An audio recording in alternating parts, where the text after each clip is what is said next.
Hoje a Fundação COGE tem o prazer de receber o diretor-presidente da PPSA, Luiz Fernando Paroli, para esse bate-papo, aliás, quase numa volta ao tempo, aproveitando esse bondinho aqui, a gente vai tomar um rumo da história, pensando exatamente o rumo da energia lá para trás até agora.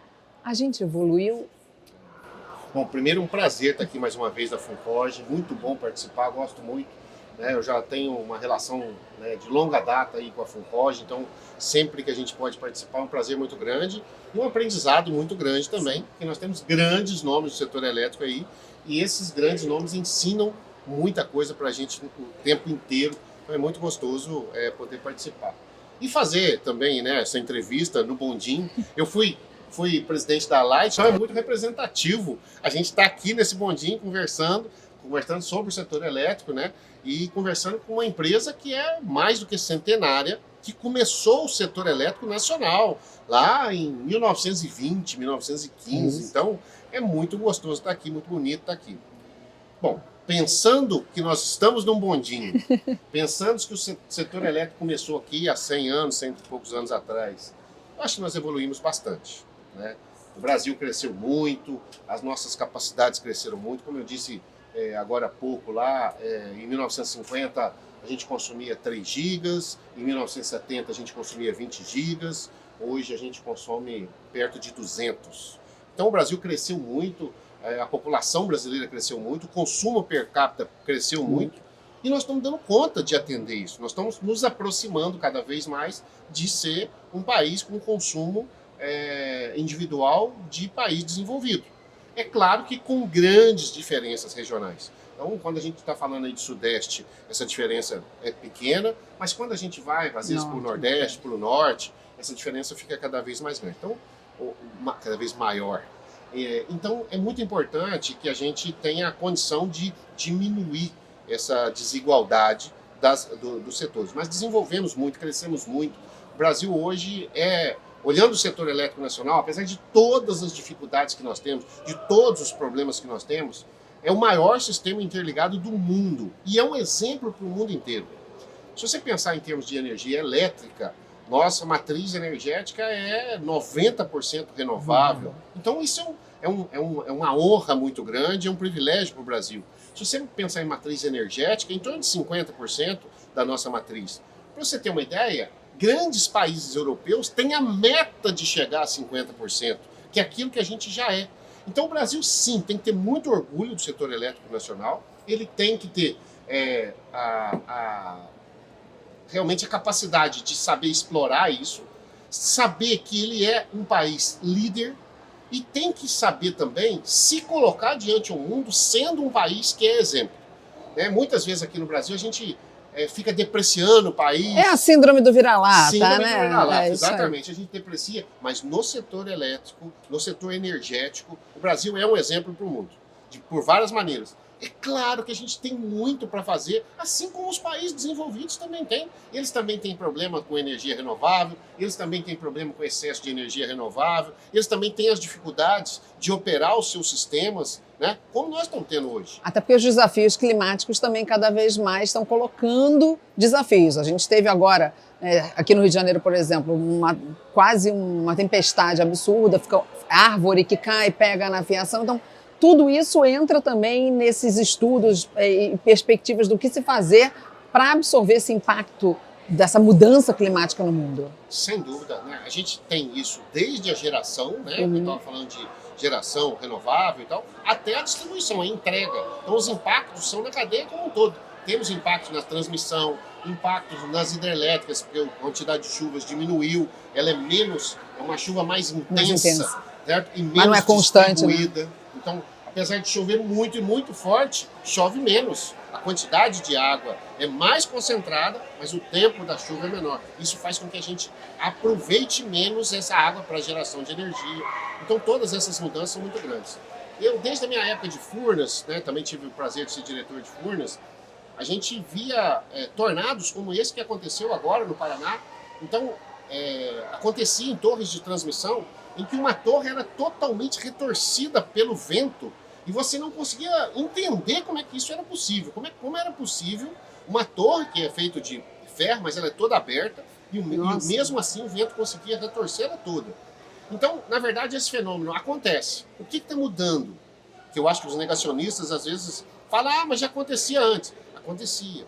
O que está mudando é a frequência e a intensidade. Concordo. Certo? Está mudando a frequência e a intensidade. Cada vez mais acontece e cada vez acontece com mais intensidade. E dessa vez agora nós demos o azar, né, disso acontecer com muita intensidade e numa cidade. Isso, então, destruiu. Então, aquela destruição, que era uma torre que Furnas conseguia construir de outra em 4, 5 dias, hoje aconteceu numa cidade e destruiu praticamente a cidade inteira. Então, é muito triste.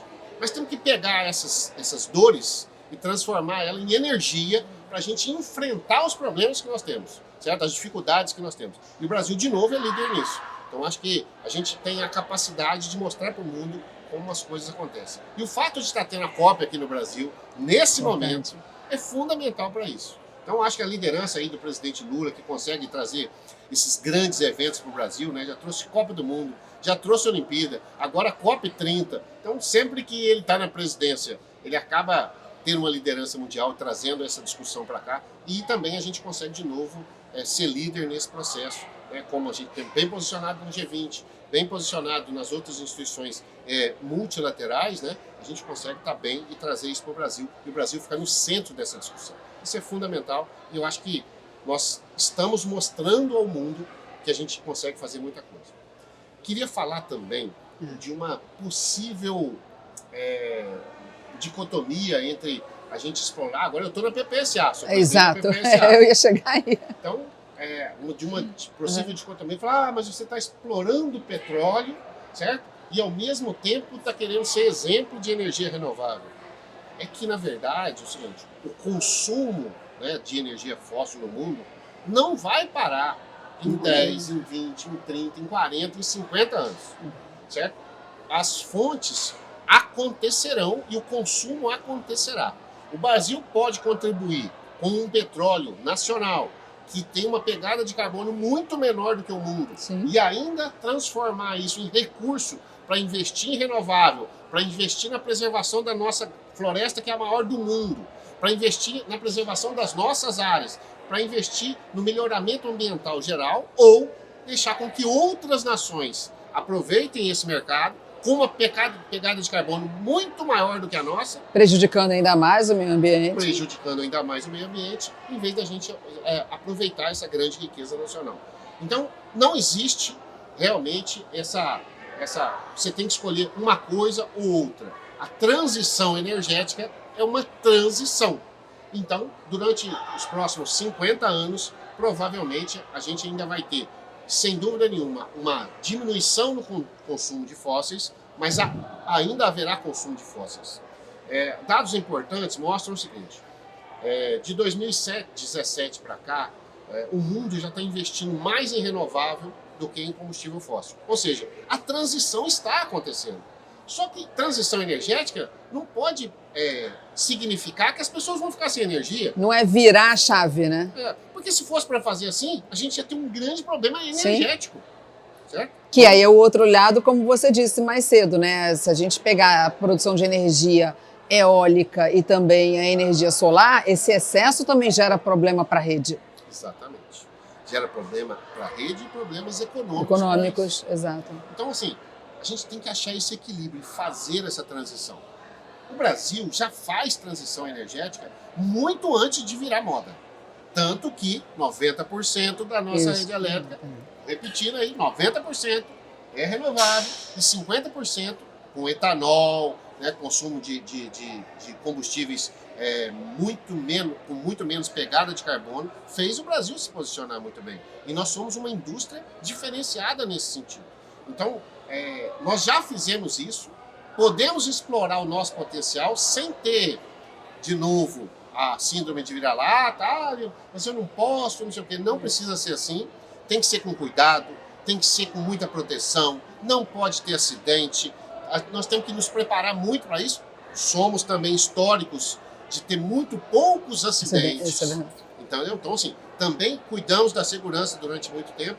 Eu não sei se hoje eu estou mais ufanista, mas se você reparar, tudo que eu estou falando o Brasil é liderança, o Brasil está numa posição privilegiada, o Brasil sempre foi muito bom também do ponto de vista da segurança das nossas atividades energéticas. Então, a gente tem que falar essas verdades para que as pessoas possam acompanhar isso. É que isso, na verdade, é aquela velha história, né? Contra fatos não há argumentos. Se você tem dados, se mostra tudo isso.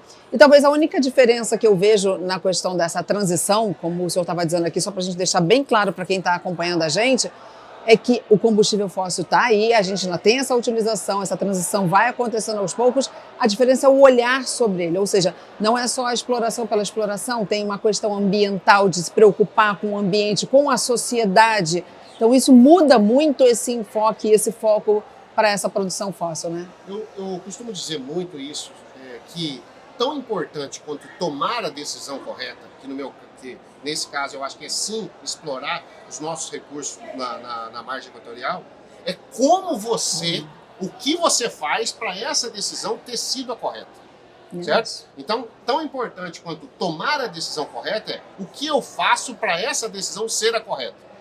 Por que eu digo isso? Porque é o seguinte, se eu tomar a decisão de explorar a margem equatorial, mas não me preocupar com a segurança, não me preocupar com o meio ambiente, não me preocupar com o que eu vou fazer com o recurso que será explorado ali, essa decisão será errada.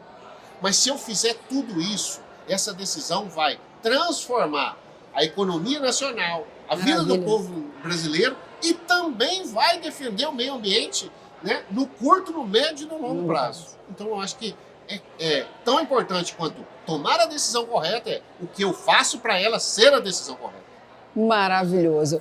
Quero agradecer demais a sua participação aqui no nosso canal no YouTube da Fundação COGE, dizer que as portas estão sempre abertas para te escutar. Gostaria de ficar aqui o dia inteiro, mas sabe como é a vida, né, de um diretor executivo? É o corre. Então, para você que acompanhou a gente aqui, vou te pedir um favor, vai lá, ó, gostou? Entra lá no nosso canal, compartilha, comenta, manda a sua sugestão, que a gente também está aqui de portas abertas. E agora a gente vai seguir nossa viagem nesse bondinho especial. Tchau, gente!